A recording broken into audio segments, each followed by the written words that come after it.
Mais en ce qui concerne l'Iran, je crois que le régime s'est organisé dès le début pour survivre. C'est son objectif principal. Et il ne recule devant rien. Le sang du peuple. L'idée de porter la guerre chez ses voisins du Golfe.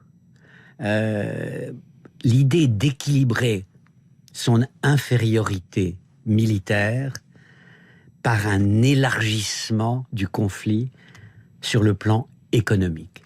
Et la géographie joue massivement en faveur de l'Iran. L'étroitesse des détroits d'un côté, le caractère un peu gigantesque, 3 fois la France, du pays de l'autre. On ne peut pas l'occuper alors que lui peut, en réalité, faire chanter le monde comme il le fait. Dominique Moïsi, il y avait la grande œuvre de Donald Trump, elle avait commencé dans son premier mandat, il espérait la parachever à l'occasion du second, c'était les accords d'Abraham. Une restructuration totale, une reconfiguration totale des relations entre les États au Moyen-Orient, avec Israël au centre de cela, les États-Unis en bon parrain, peut-être même l'Iran un jour associé. Est-ce que ce qui vient de se passer, ce qui est en cours aujourd'hui dans le détroit d'Ormuz et entre l'Iran, entre Israël et les États-Unis remet totalement en cause ce grand projet qui pouvait apporter quelque chose? Totalement, je ne sais pas. Il y a tellement de retournements de situation au Moyen-Orient, la région la plus complexe sans doute du monde.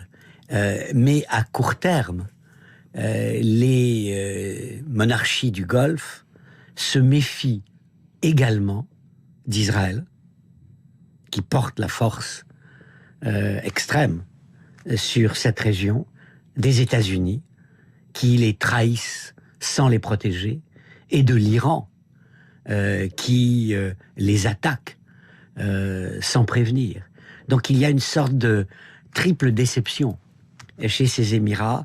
Il faut qu'ils se réinventent eux-mêmes, qu'ils retrouvent presque une raison d'être dans cet univers qui s'est brutalement renversé. Ils étaient la sécurité, ils étaient des confettis de prospérité et d'espoir, de modernité dans ce monde.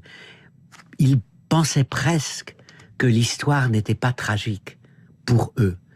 Ils se sont fondamentalement trompés. Vous dites, Dominique Moïsi, que les choses changent vite, que les retournements sont de plus en plus rapprochés, si j'ose dire. C'est ce que vous expliquez dans le triangle des passions du monde, votre dernier essai, Comprendre le chaos qui vient. Les situations peuvent s'inverser, elles peuvent changer. On peut avoir une paix dans les 15 jours ou être en guerre toujours en septembre prochain. Je crois plus à la paix dans les 15 jours ou le mois qui vient que la guerre en septembre prochain. Ce qui ne vous rend pas plus optimiste, j'ai l'impression. Non. Je crois que Trump veut sortir de cette impasse. Le Pakistan lui fournit peut-être un vague espoir. C'est un acteur original comme médiateur qui a de bonnes relations et avec Washington et encore avec Téhéran. Est-ce qu'il se négocie vraiment quelque chose, ou est-ce que Trump utilise, entre guillemets, la carte pakistanaise pour déclarer au monde « j'ai gagné ». Regardez mon triomphe extraordinaire. L'Iran me dit qu'il renonce à l'arme nucléaire.